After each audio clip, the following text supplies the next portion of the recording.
This song is called Being Honest. I tell you that I'm whole, but I'm still healing.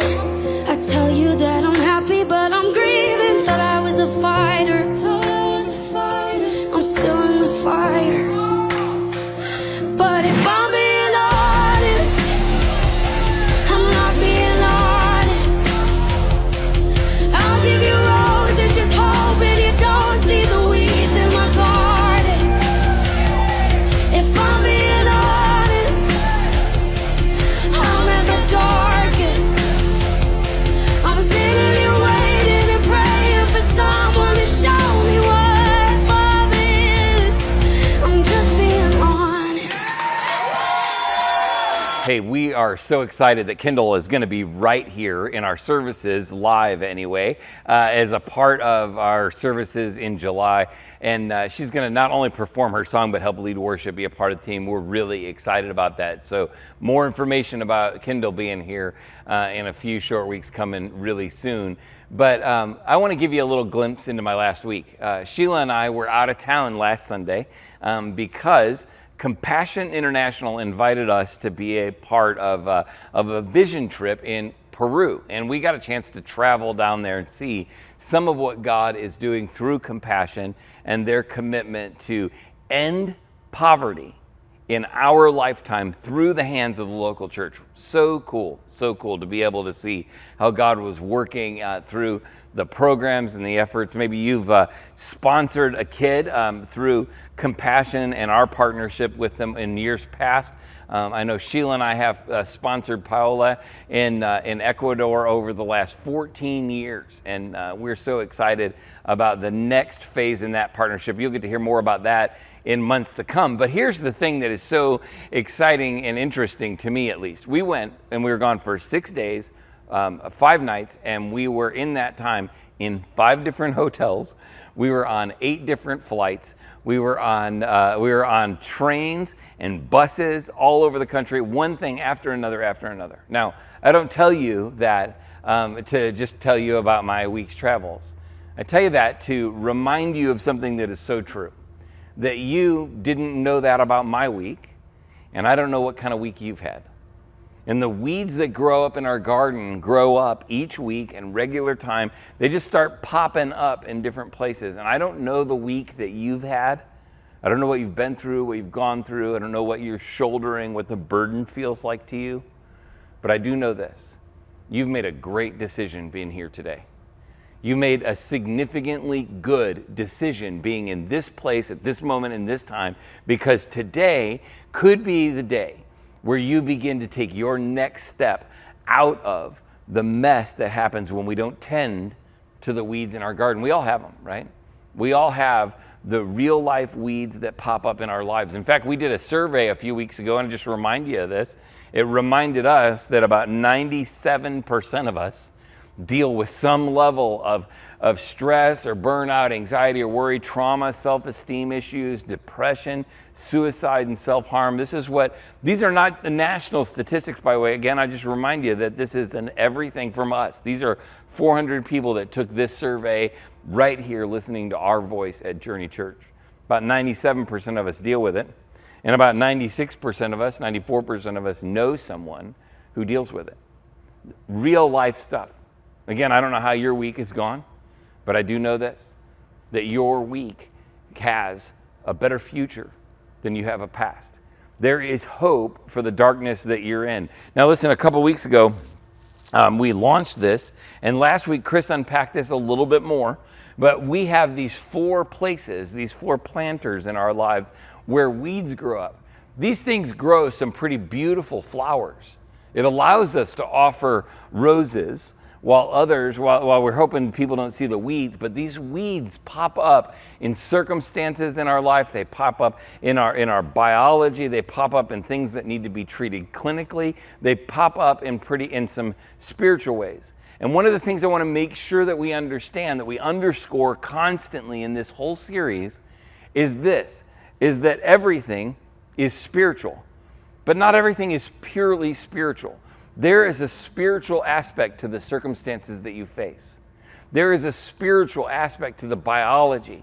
There is a spiritual aspect to the clinical things that are going on in our lives. And there's certainly a spiritual aspect to the spiritual. There is spirituality at the core of every one of these, but not everything is purely spiritual.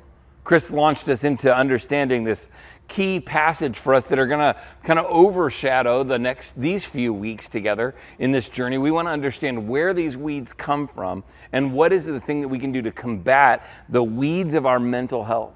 And we understand this to be true, that we are not fighting against flesh and blood enemies. It's so easy when we're fighting against stuff, right? If we can see what's really going on, we can attack it. If you have trouble with your kidneys, you go to see a doctor because you're like, kidney.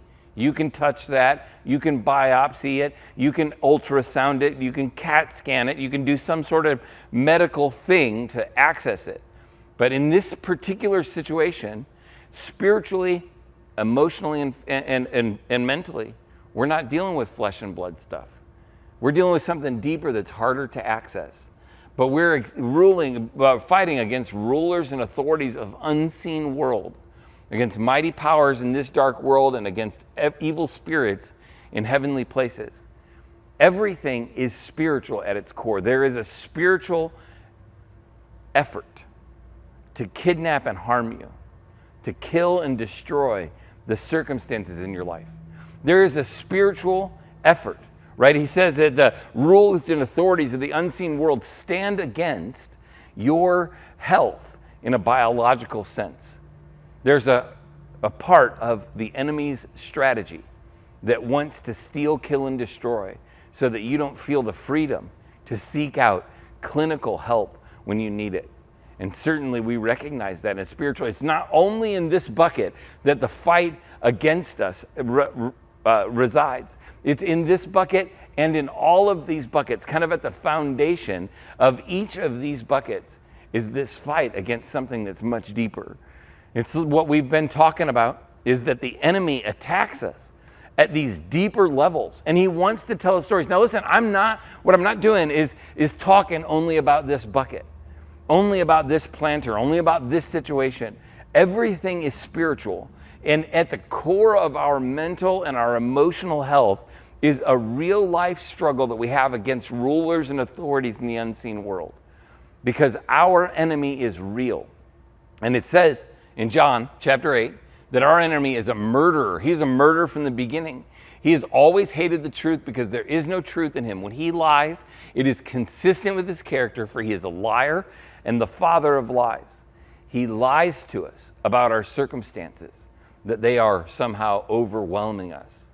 He lies to us about our biology. You're wired this way. There's nothing you can do about it. He lies to us about these clinical things. He's told us, even in Christian circles, he gets Christians to lie to us and tell us that we shouldn't talk to a doctor, or that we shouldn't ever bother getting a diagnosis. Or if you get your diagnosis, he tells you that you are your diagnosis. Can I point this out? I'll point it out again. That you may have a diagnosis for bipolar disorder. You may have a diagnosis for an anxiety disorder. You may have a diagnosis for depression or anxiety. You may have a diagnosis, but your diagnosis does not have you. The enemy lies to us and tells us that these clinical things define us and we can never operate out of them. He lies to us and tell us that we're somehow disqualified. That's what Chris really unpacked last week, and he said it so well. And the truth is, this is what we've been kind of owning and understanding, is our enemy wants to take your life. He'll take it all at once if he can, but he'll take it one bite at a time if he can't. Our enemy. It's our enemy, your enemy and mine. And he doesn't just fight us in the day-to-day stuff. He fights us in the battle for our emotional and mental health. That our enemy wants to take your life. He'll take it all at once through suicide if he can. But if not, if he can't talk you into that, he'll take it one bite at a time out of your circumstances. He'll argue his wiring. He'll fight you with your diagnosis. He'll take it one bite at a time, one piece at a time, over time, if that's what he's resigned to be able to do. And so last week we attacked the lie that Chris kind of unpacked last week. Am I loved? Am I known? Does someone actually care about me? And what the enemy tells us is you're not known. You're not cared for. You're not loved. And this week I want to unpack the second lie.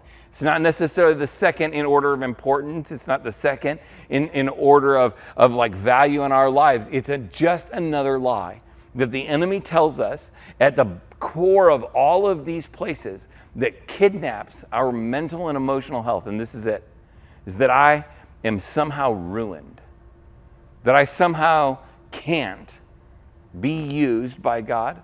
I somehow can't get past what's going on in my life.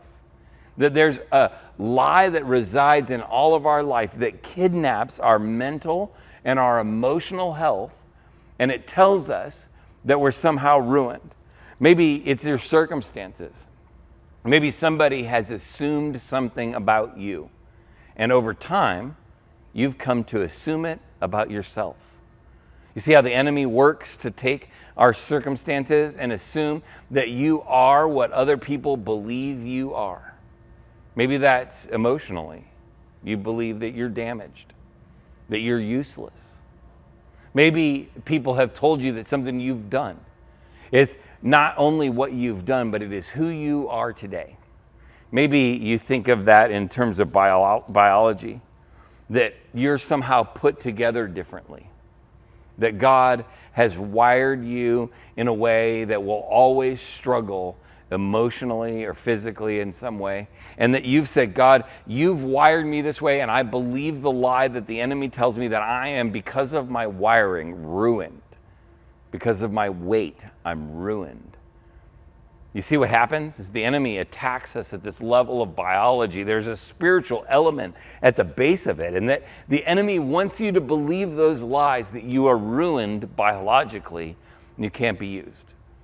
And maybe for you, it's your diagnosis. Maybe it's a clinical thing. Maybe you were diagnosed as bipolar and you feel like, man, I can never be of any value again. Maybe you were diagnosed with an anxiety disorder that feels to you crippling. And maybe you've started to believe that I will never be more than my disorder. I will never be more than my struggle. I am somehow ruined because of my diagnosis. And can I say this again?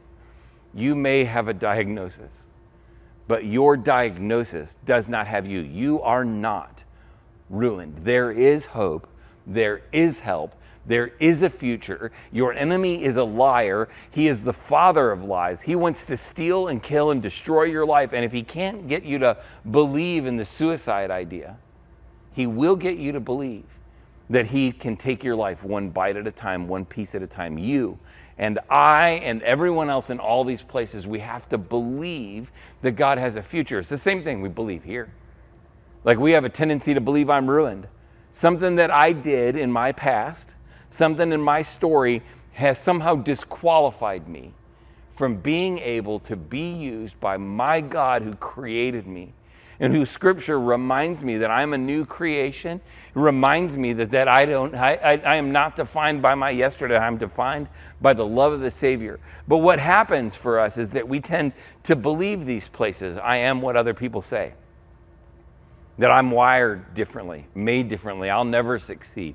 That I am my diagnosis or I am my past. And you see what happens in our life is that we begin to believe those rumors, those ideas, those lies that pop up that we are ruined somehow. You see what happens? It's kind of like having a lawnmower, right? You have a lawnmower. You ever remember the lawnmower? Now, I used to have a push lawnmower, and then I decided I don't want to be that skinny, so I have a riding lawnmower now. But there's the mower where, when you pull that string, you pull the string, and it takes maybe a couple of pulls to get it going.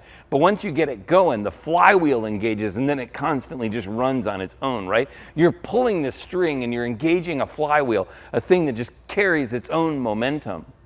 That exact idea happens when we believe this lie in our lives. We believe the lie.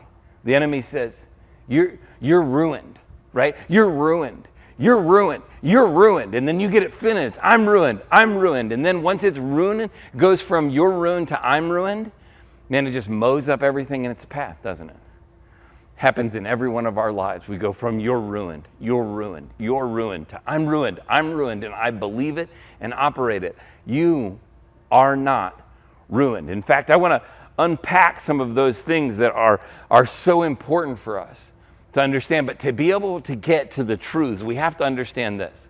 The part of your life that is being attacked right now is the very same part of your life that makes the decisions about how we are going to live in the situation we're in. Let me unpack that for 1 second. The part of your life that is being attacked is the exact same part where the decision happens in your life to decide how you're going to live in the situation you're in. You're the part of you that's being attacked in this lie that you are somehow what others say you are is the same part of you that has to decide to say, I want to get past what others say.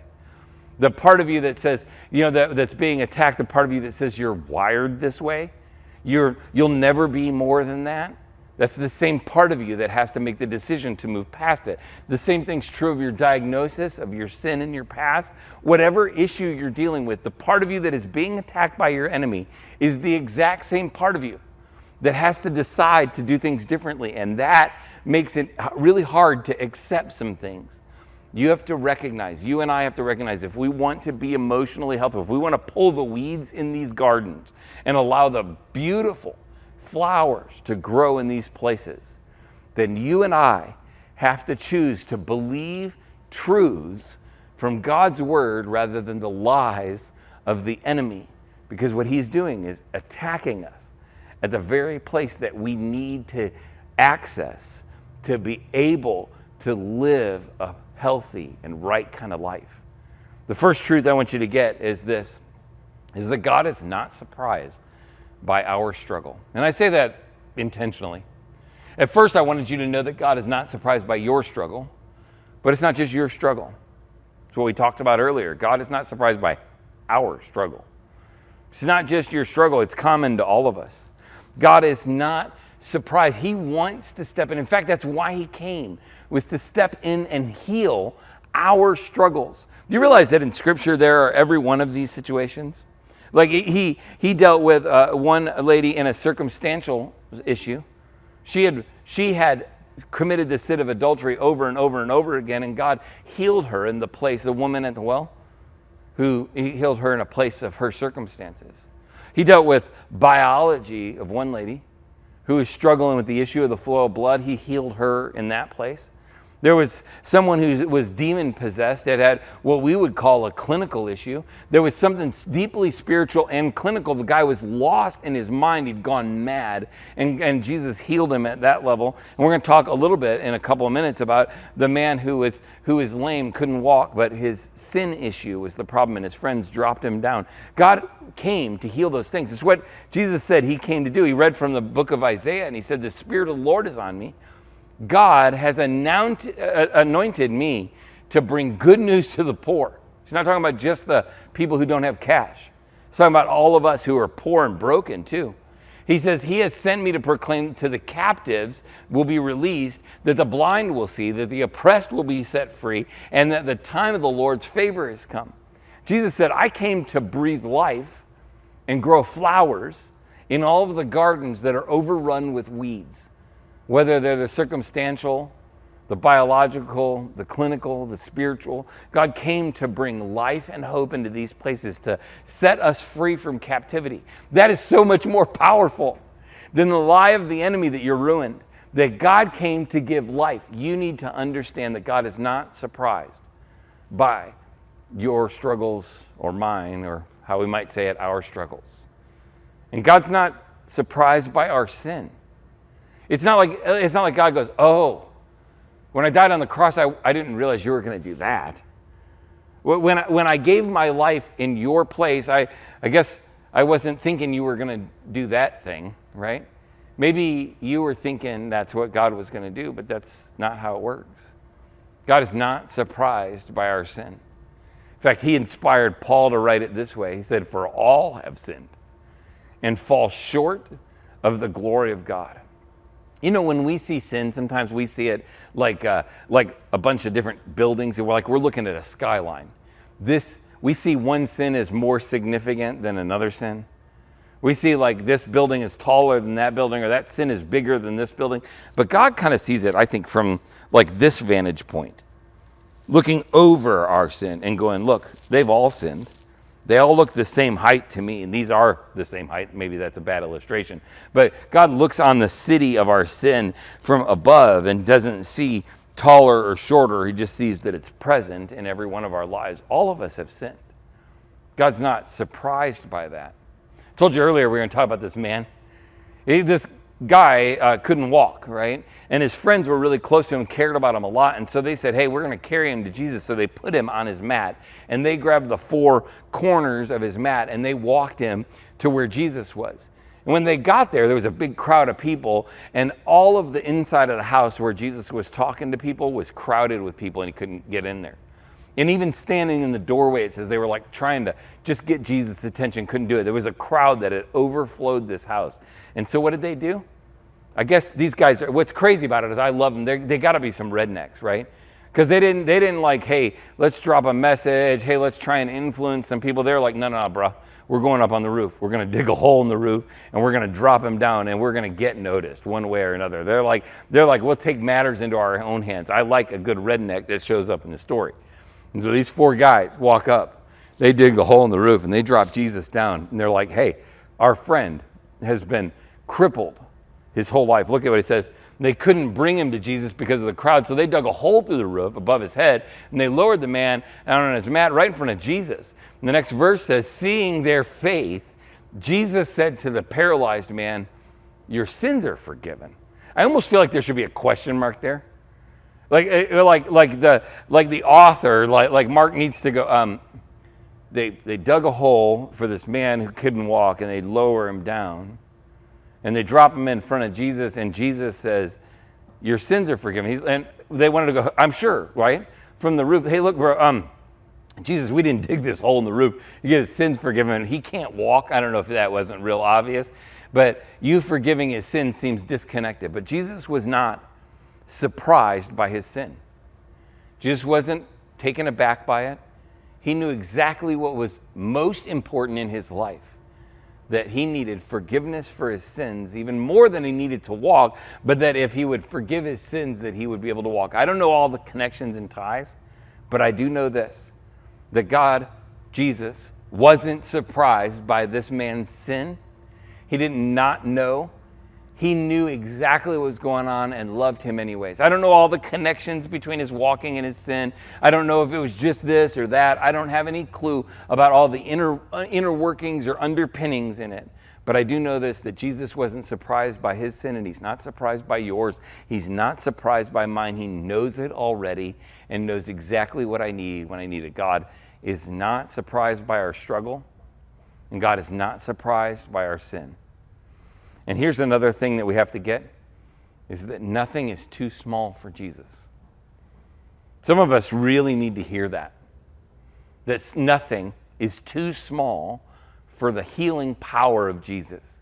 He came to proclaim freedom for the captive, sight for the blind, right? He came to give life to those of us who are dying. He came to breathe life in the different planters of our life that are growing flowers but growing weeds at a greater rate. Sometimes we're like, man, I don't really want to bother Jesus with my emotional struggle. I should be stronger than that. I don't want to bother Jesus, right, with my feelings of loneliness. I feel like I'm kind of being a wimp. Maybe you're a guy and you're going, man, I don't want to admit that I feel powerless, or I feel useless, or I feel disqualified, because I kind of brought it on myself. I did something that has disqualified me. I feel bad even asking Jesus to forgive me. Can I just say this? There is nothing that is too small for Jesus. There's no weed growing up in your circumstantial, your biological, your clinical, or your spiritual planter in your life. There is no weed that grows up that is too small for Jesus to redeem. It matters to God. Our prayers, no matter how small to us, are significant to him. It's kind of just like our sin. Remember we said we see the value of certain things differently, and God sees them differently from above. It's the same thing's true. If something is holding you back and keeping you from finding life, it is not too small, because the goal of God working in your life is not to solve the problems big or small. It's to give you life and to give it to you abundantly. He said he came to make true what is true in the kingdom of heaven, true in the kingdom of earth. And that means that everything that is true in the kingdom of heaven, God wants to be true in your life. There is hope, and if you feel defeated because of the circumstances of life, because of your choices, because of your wiring, because of your diagnosis, if you feel like, well, God doesn't need to bother with that, he's got bigger things to care for, that's a lie. And you need to know that nothing is too small for Jesus. Look at this. This is in the book of Mark. It's Mark's account of Jesus' Sermon on the Mount. He says, what's the price of 2 sparrows or is it like 2 copper coins, 2 very, very small amounts? Yet God does not forget a single sparrow, something that's only worth a couple of pennies, right? And the very hairs on your head are all numbered. Don't be afraid. You're more valuable to God than a whole flock of sparrows. Now I take issue with this, like the very hairs on your head are numbered. I mean, I can number those, right? Maybe God cares more about the hairs on my beard, right? Maybe he can number the gray ones for me. But the truth of what this tells us is that very small things, like the number of hairs on your head, number of, little things in your life that you think don't matter, those things matter to God more than you could imagine. I would dare even to say that they matter more to God than they do to you. Those things like your disqualified feeling, that part of you that says you're ruined, that part of you that believes the part of you that started the mower, right? And has believed that it's not that you're ruined, it's I'm ruined, and it's mowing up your life, and you feel like, oh, it's too small to bother Jesus with. It's not. It mattered so much to Jesus that he gave his life to redeem the little things in your life. He came to give you life wherever it is being stolen. The last thing before we land the plane is that this truth is true. That God has the power to restore that which is broken and ruined. No matter how your story gets told, no matter how many bumps and bruises there are in the circumstances, no matter how you're wired or how your wiring has been changed over the years, no matter what diagnosis you have or what thing you've done wrong, that God has power to bring healing and hope into the most difficult situations. I had a conversation with a couple a week or so ago. Sent me a message and said, hey, I don't think it's worth us talking. I think things are too far gone in our marriage. Can I tell you this? Things are never that far gone. Because there is always hope, and God always has the power to bring hope and restoration to things that are broken and ruined. Look at what he says. Paul's talking about his own struggle in life. And he said, 3 different times I begged God to take it away, right? He says each time, he says, my grace is all you need. My power works best in weakness. So now Paul says, I am glad to boast about my weakness so that the power of Christ can work through me. No matter how God chooses to bring out hope and healing in your story, whether he heals your mess or makes a message out of your mess, God always has power to bring hope and healing, no matter what the situation. Let me say that again. No matter whether God brings healing to your mess or God makes a message out of your mess, he can and will redeem it. It is his promise. It is hope, what he wants us to hear. And that truth is that it's never too late to turn things over to God. He always has power to bring hope and healing, no matter how broken and jacked up our story is. And that it's never too late. There was a thief on the cross. There were 2 thieves on the cross, either side of Jesus. One of them hurled insults at Jesus. In fact, both of them did at one point or another. One of them said, aren't you the Messiah? Why don't you just say, take us off this cross? And the other one poked fun and didn't believe in Jesus and then ultimately gave his life and said, I believe in you. Jesus said, today you'll be with me in paradise. Can I just tell you this? That was the last minute, right? It's never too late. There are no amount of weeds that grow up in the circumstances of our life that God can't redeem and heal. And it's never too late. It's never foregone. It's never time to give up. There are no biological or clinical or spiritual circumstances in life.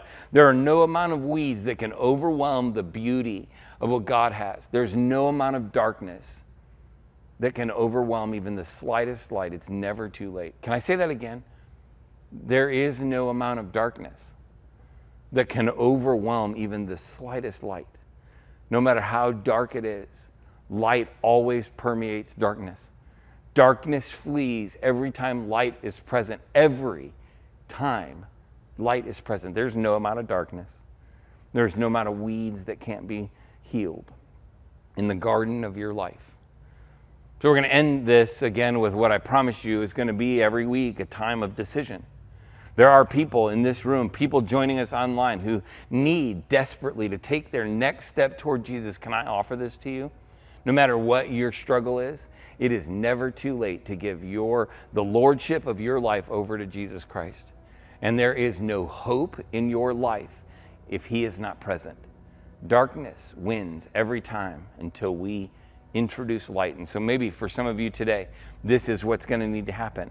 Maybe if you're here with us in the room, we'd love this opportunity for you. You will have some folks over here by the baptistry after the service. You can kind of go the opposite direction of everybody else and come up here and say, hey, I want to give my life to Jesus. I want to follow. I want to die to the old me and have the new me resurrected. Maybe that's your story today. Or maybe you want to scan the QR code on the seat in front of you and click that next step button and say, I want to begin a relationship with Jesus, or maybe online. You drop us a message or comment below that you'd like to talk to somebody. We want to help you take your next step toward Jesus, no matter what that step is. You matter to us because you matter to God, and we exist to help you take your next step toward Jesus. So no matter what you do, no matter what step it is, take your next step today. Don't wait.